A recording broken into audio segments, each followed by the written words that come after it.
Hey there, and welcome to another tutorial from Devotion Graphics, where I'm going to be showing you how to create a zombie character using a series of photo manipulation and digital painting techniques.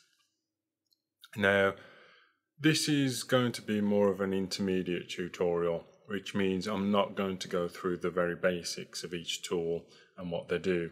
I have a lot of videos online that explain the basics, and a good starting point here would be my matte painting Venice tutorial, because I use many of the same techniques, and this is going to be very similar to a matte painting, except instead of creating a landscape or a scene for a film shot, I'm going to be focusing on this face.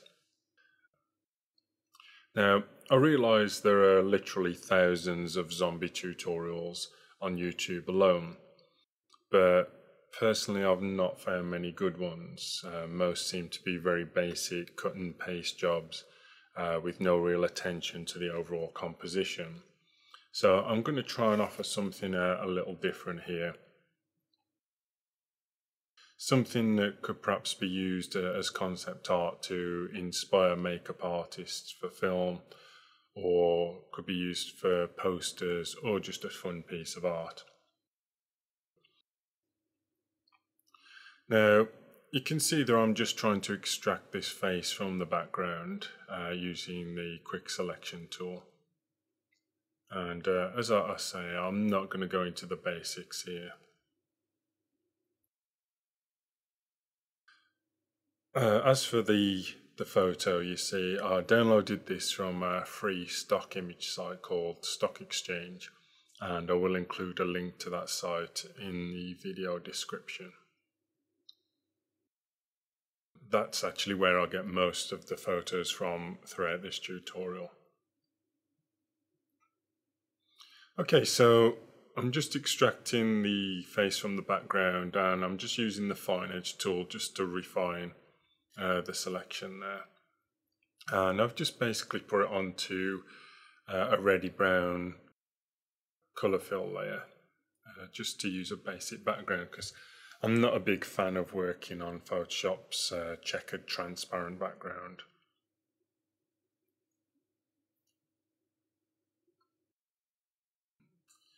Okay, so what I'm going to do now is just alter the colour balance a little bit using the colour balance adjustment layer.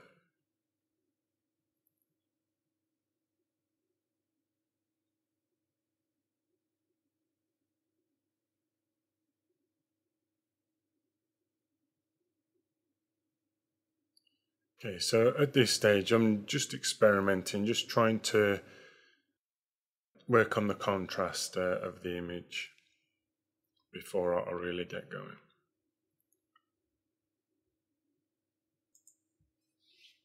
Okay, so my next step is to create a dodge and burn layer. And this is a technique I used to use back in my mouse painting days that I kind of neglected in more recent years. But it's quite a cool effect for enhancing detail in a photograph, and it can give it kind of an airbrushed look. So what I've done is I've created my layer, and I'm just going to fill that with a 50% grey and set the blending mode to overlay, and then click OK. And what this does is it just creates a medium grey, which I'm now going to set to overlay. And now I'm going to use the burn tool, and I want the exposure quite low. I think with this technique, and a lot of techniques in general, you need to be very subtle. If you turn these sliders up too high, the effect's just going to be overwhelming and you're not going to have much control. So you can see I'm just working away here, and it is very faint, so I can turn it up just a little bit there. But with something like this, it's much better to paint over the same area several times rather than set the slider, the exposure value, too high. So what I'm doing here is just burning various areas of the face just to try and enhance the dark areas. And I'm using a soft brush here.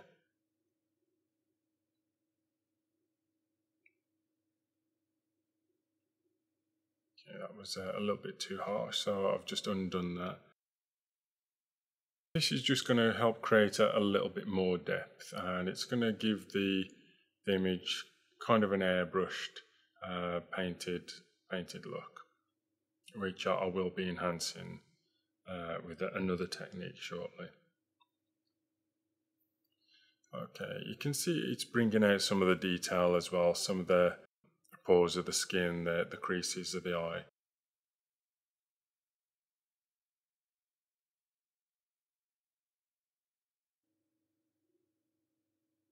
Just be very patient with it. I mean, as you can see, the effect is very subtle. You can barely even notice it because I'm working at such a low exposure.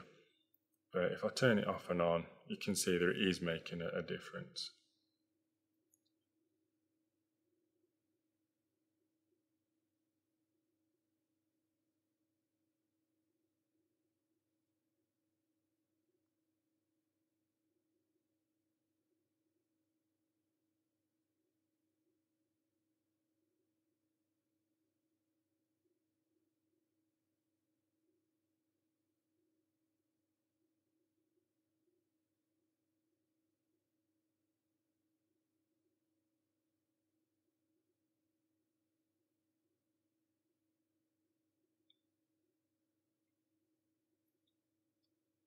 And I'm going to switch to shadows now and just work around the eyes and some of the shadowed areas. And this is just going to enhance the darker details. So around the eyes, it'll just enhance the creases around the eyes.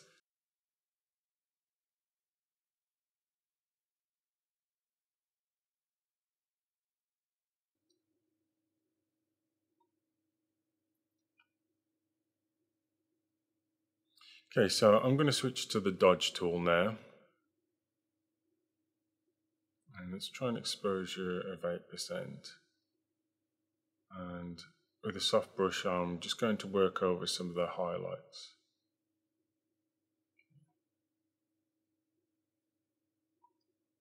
Now I've brought this all the way down to 3 because I found 8% was just a little bit too high.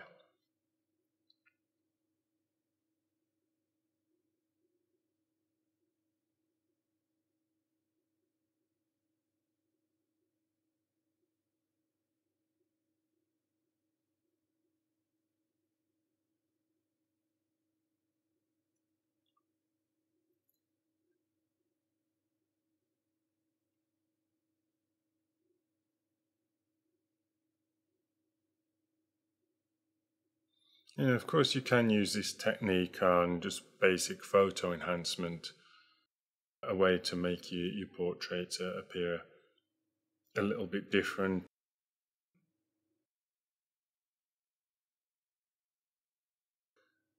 There are many top photographers that do use similar techniques to this to enhance their work. And I'm just going over the whites of the eyes just to bring those out a little bit.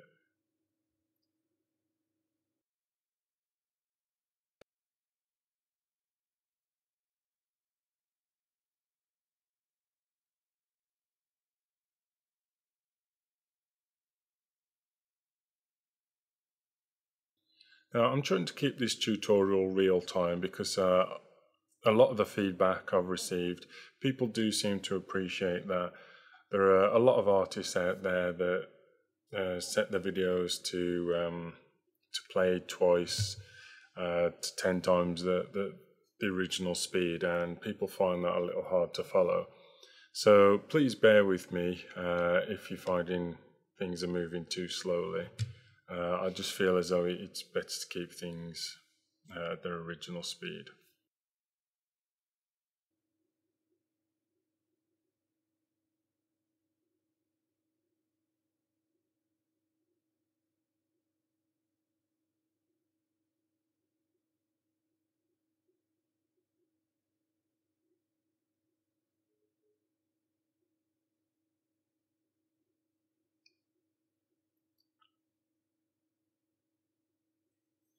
Okay, so I'm done with the dodge burn layer now, and I'm going to create another layer which I'm going to name airbrush. I'm basically going to airbrush over the photo now, and I'm going to be using my tablet and pen for this. I'm just using a very basic low-end tablet, an old Graphire 4, which is like an older version of the bamboo tablet by Wacom. You can see my opacity and flow settings are set quite low, and I think I'm going to lower the opacity settings even more. I also have the opacity jitter turned on as well, because I want to keep this airbrushing very subtle. So the point of airbrushing over the photo now is just to remove any grain and any detail. This is going to help when I start importing the photos and textures into this image, because then you're not going to get a conflict of resolutions, and what you'll find is some photos have been taken at high detail, some are perhaps a bit more grainy, and when you start combining them together you get a mash of pixels. So by airbrushing this, I'm just smoothing it down, and this is going to be used as the template onto which I can paste the textures. And another reason for airbrushing as well is because I want the final product to look like a piece of artwork rather than just a basic photo manipulation. So I'm just airbrushing out the detail. I don't want to be too harsh with this. I don't want to remove essential details. I don't want to remove creases under the eyes, for example. It's basically just to smooth out the pixels.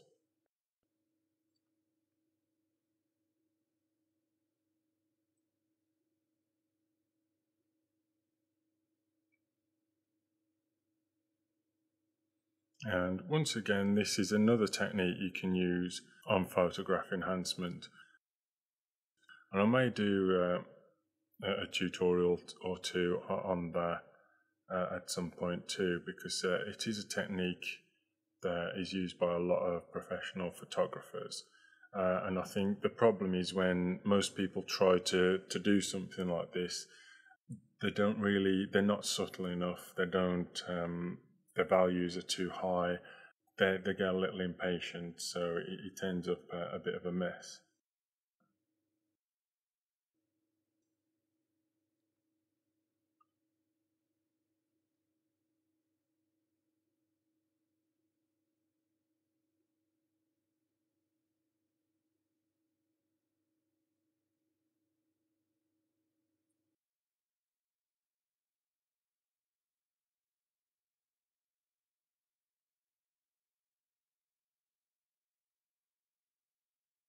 Now I don't want to remove the stubble completely, I'm just lightly airbrushing over some of it just to kind of tone it down.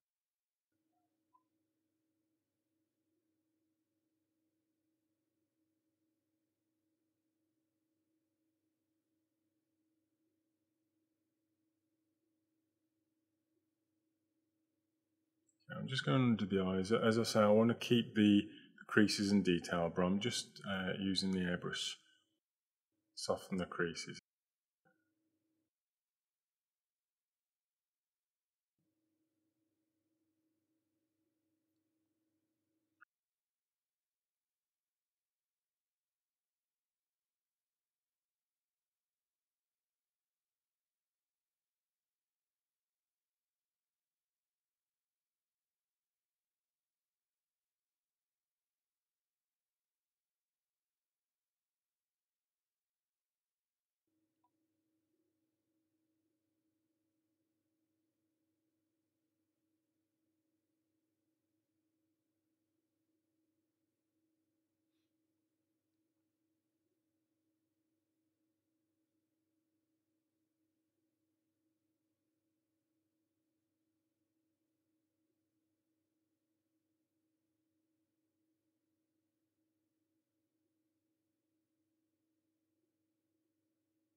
Yeah, I'm using a smaller brush now, and I'm just adding in some highlights here and there.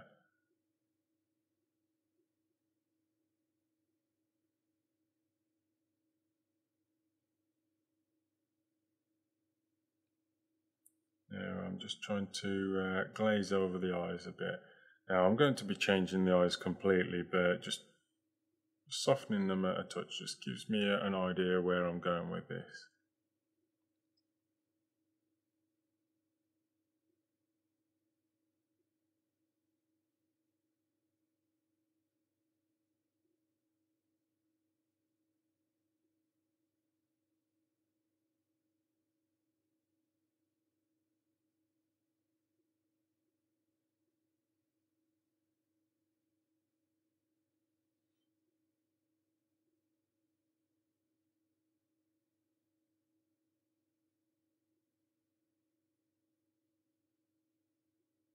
Yeah, I'm just working a little bit of red into the eyes now, and a little bit of a pinky colour around the eyelids.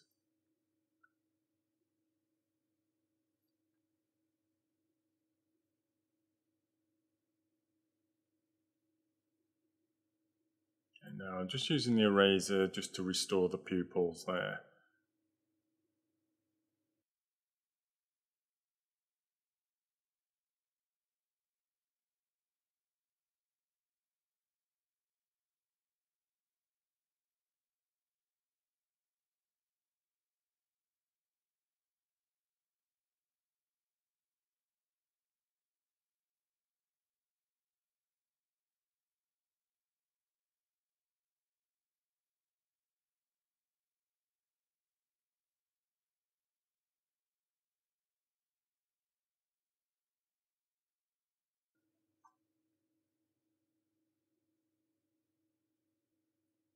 Right, so I'm just working a bit of a blue and grey into the shadowed areas of the eyes. And that just has a bit of a cooling effect on the shadows, but it also gives them the impression of lack of sleep and generally poor health.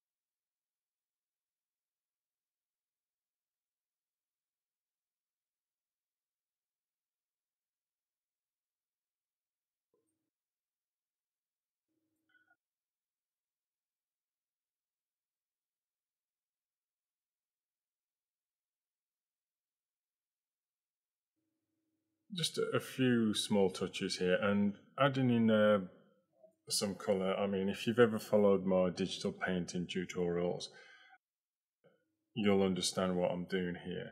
I'm just kind of working in some subtle colours into the photo to give it kind of an artistic impression.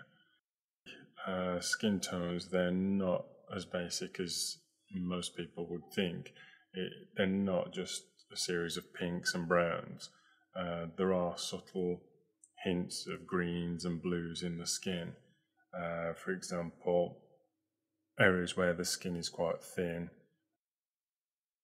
tend to show veins and blood vessels, and so the skin colour tends to be a bit more blue. All I'm doing here is basically enhancing those colours, those subtle hints that you get in the skin. I have this stock image of an old man here, and I'm going to just try and cut and paste the mouth, because looking at this zombie image, I feel it needs to have the mouth open, hopefully to show some teeth, and it just appears a bit more menacing, I find.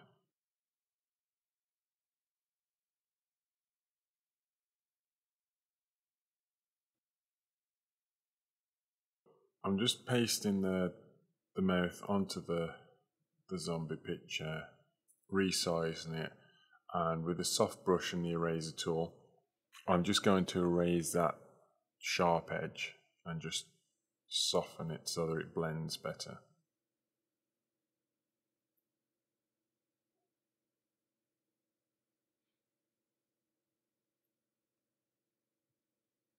Okay, so the next point is to try and adjust it to fit the image. So I'm going to start with a hue saturation adjustment.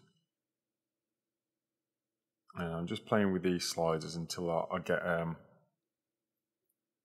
decent colour match. Now, the great thing about working with monsters and zombies is it doesn't have to look perfect. You can allow for some deformities.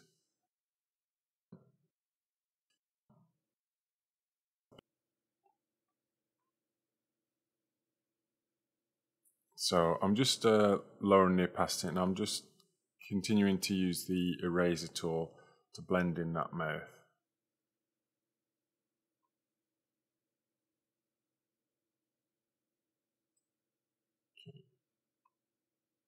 Now you're going to see that I'm very indecisive with the mouth in this picture.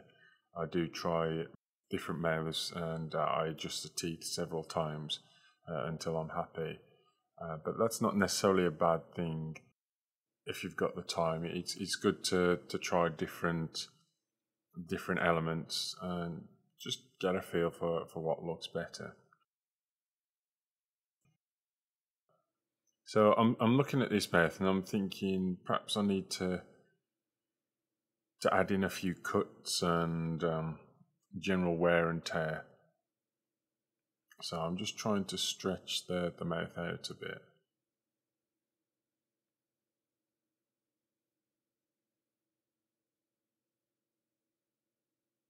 And perhaps add some cuts into the lips. And I'm just kind of thinking of the story of this zombie as I'm working away. What would he have gone through? Obviously, zombies, they feed on humans, so he's been gnawing away at some flesh and bones.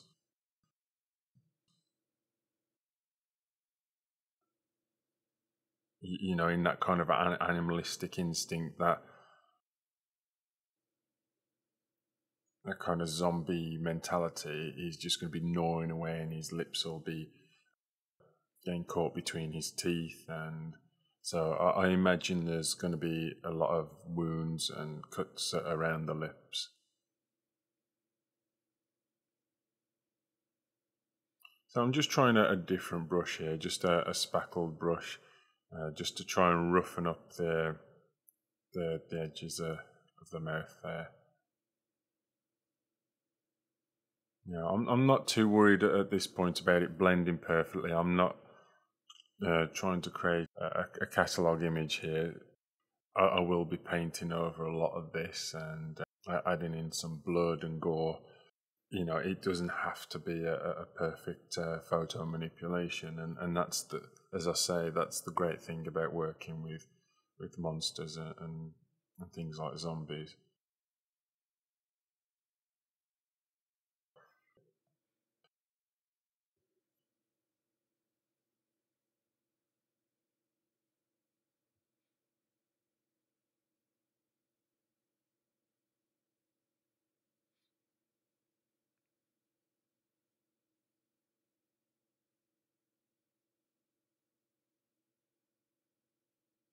Yeah, I don't think I need that image anymore.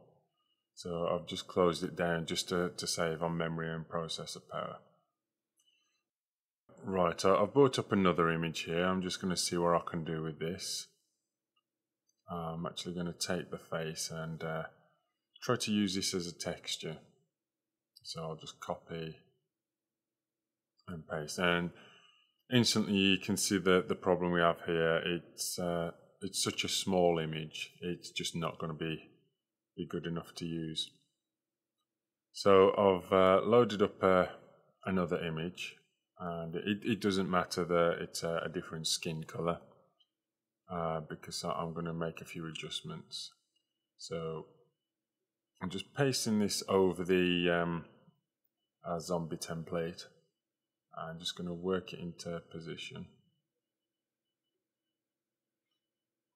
And then I'm going to apply a high pass filter and just play with this slider. And this is a really good way of making texture without picking up the colours and the hues of the original image. So I'm just going to play with this and then just move it into place. If I lower the opacity a bit, I've got it set to overlay as well, this layer. I've got it set to overlay. I'm just going to work with the eraser to remove some of the sharp edges and some of that beard as well. And what I'm aiming for here is just a different texture, a kind of worn and wrinkly texture. And at this point, you can see we're starting to develop our own original character here. It's starting to resemble that stock image a lot less now. And even though we've taken the texture from another stock photo, it's barely recognizable.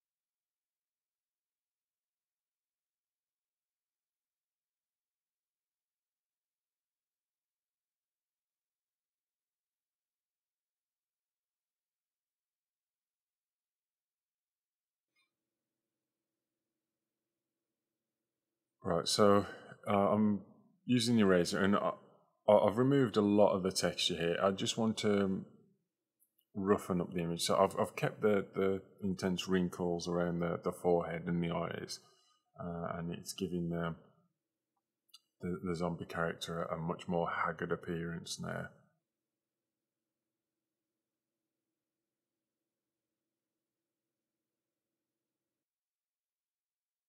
I've decided to bring up another image, and these are all stock images from the stock exchange, that free stock site I've got linked in my description.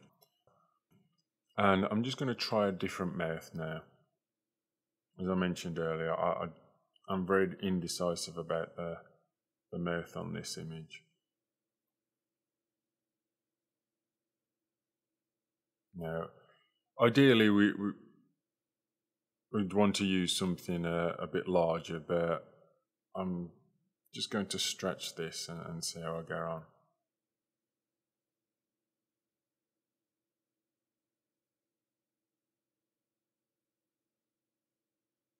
And once again, use the eraser to just remove that sharp edge.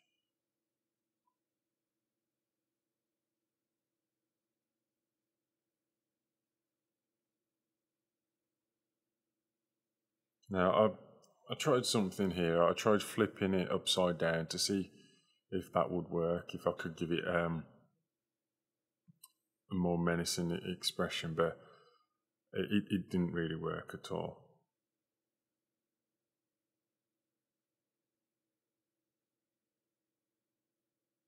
So I flip it back. And I'm using the warp tool here, so I can just kind of maneuver the clip into place. And I can change the shape of it as well.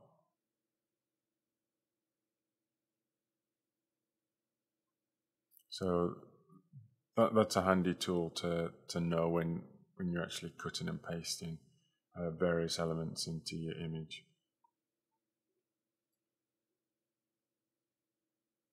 Okay, so once again, I'm going to try and adjust the hue saturation so that it blends better. And you may want to lower the brightness or change the lightness generally.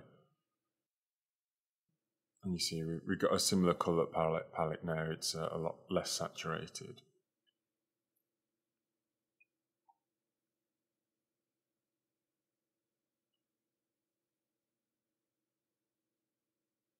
You can see a little bit of a sharp edge around that the corner of the mouth there.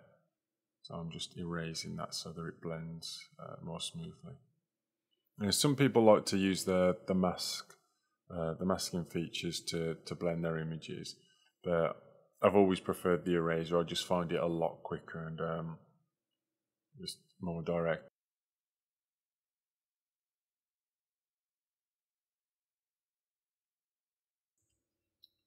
Right, so I've loaded up an image now. I downloaded of an old lady with cataracts, and I'm just going to see how this fits into the picture. So once again, just a basic cut and paste job, and I'm just going to maneuver it round and resize it so that it fits.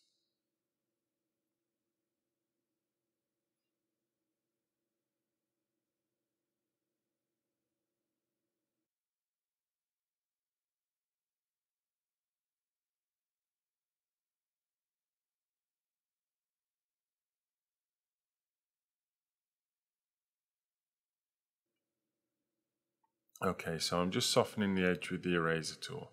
Now, I didn't start this image with the intention of the eye looking this way. So I didn't think to myself, okay, I want a glazed over eye, so I'm going to look for cataracts. It was just an idea that came to me, and I thought I'd just give it a try, see how it looks. If I'm not happy, I can always just try something else. And so with something like this, I think it's a good thing to experiment and just follow your whims in a sense. You probably will find there are a lot of ideas come to you as you're working, but it can also be handy to just look at references. Personally, I'm a big fan of horror films, and I particularly love zombie films, especially the older ones with the synthesizer music. I'm a big fan of those. So I tend to get a lot of ideas from watching movies like that. And I think it's important to work in a field or choose a theme that you're familiar with. For example, personally, I'm not a big science fiction fan, and I'm not a big fantasy fan. So what I find is when I'm trying to produce an image involving castles, dwarves, or anything science fiction like spacecrafts and everything, I've not really got a strong mental image of how that looks. So I have to rely heavily on references, and even then I'm not sure how the details will look because I'm just not very familiar with that subject. But when it comes to horror, horror and thriller, that's something that I'm really into. So I tend to have much stronger mental images, and I can improvise a lot more. Now, with an image like this, it's a combination of things I've seen in the past.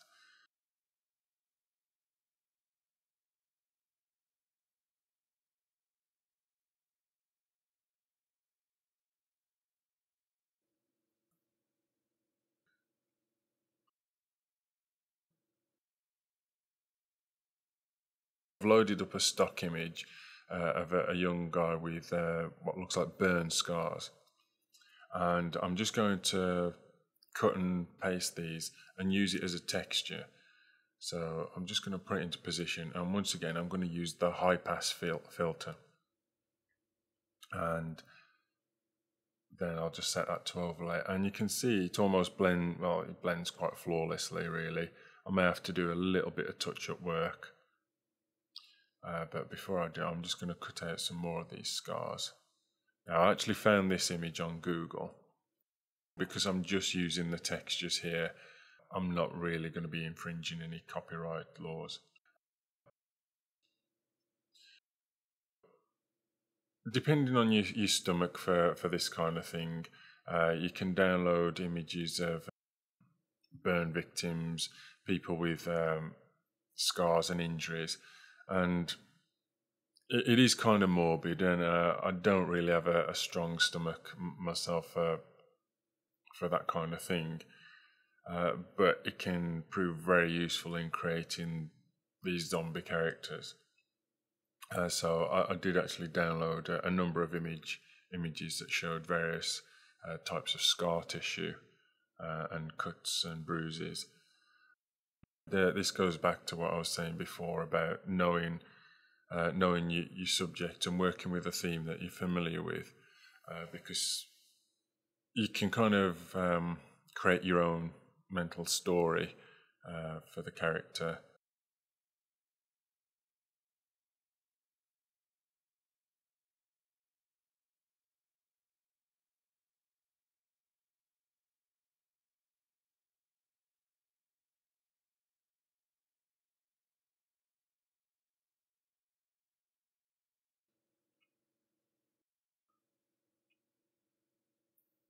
Okay, so I'm just cutting and pasting more of this scar tissue, and it's looking quite good. It's blending very well, especially after using the high pass filter. So we managed to keep the texture, but it just seems to follow the general color palette. So obviously, as you saw there, you can rotate and resize these textures and just make them fit.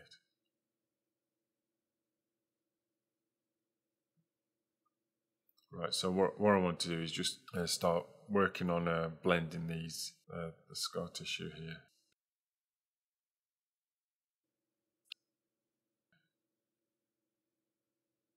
Okay, so what I'm doing at this point is I'm just making a few adjustments to the mouth, just trying to blend it in a bit better. And for this I'm using the curves tool.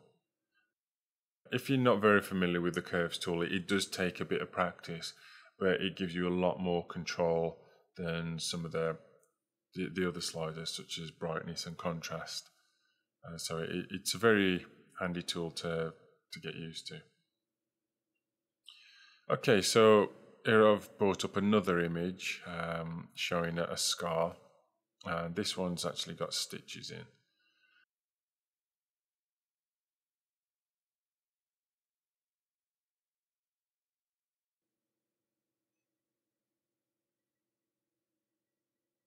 Now, I really like the idea of using this stitched up scar in my zombie image, but as I started moving it around the image, I started to think, well, would it be feasible for a zombie to have stitches? I mean, after all, a zombie wouldn't go into hospital and have his wounds treated. So, because I liked the effect it gave, I started to try and think of ways I could incorporate the stitches into the story of the character.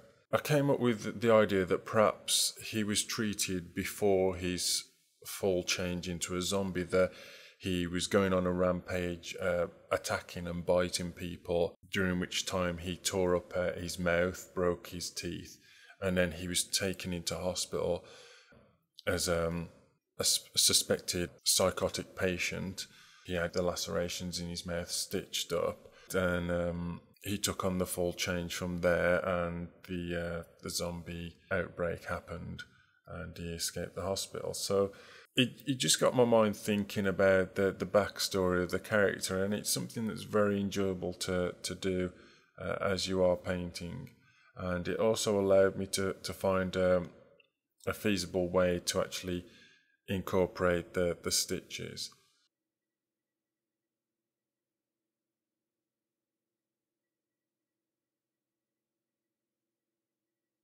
Okay, so I'm just using the erase now, and I'm using quite a small brush just to kind of blend it in, but I'm weaving in between the stitches there. Okay, so I still retain the texture of the stitches, but not so much the skin surrounding it. Yeah, it's at this point as well, I notice I've still got of that a little bit of that wispy beard texture left in.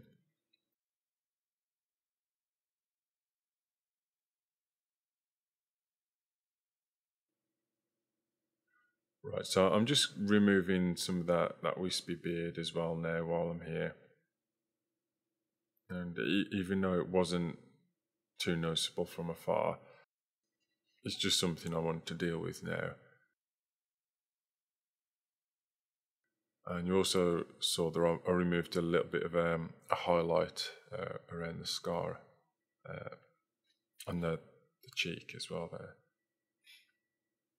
And it's always very, very useful to zoom in. A lot of digital artists these days, they don't do that very often.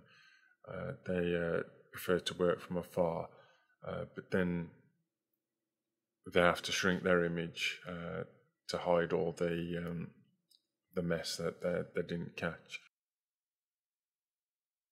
As a pixel artist, I always worked in zoom mode, so it's become a habit now to zoom into the image and touch up any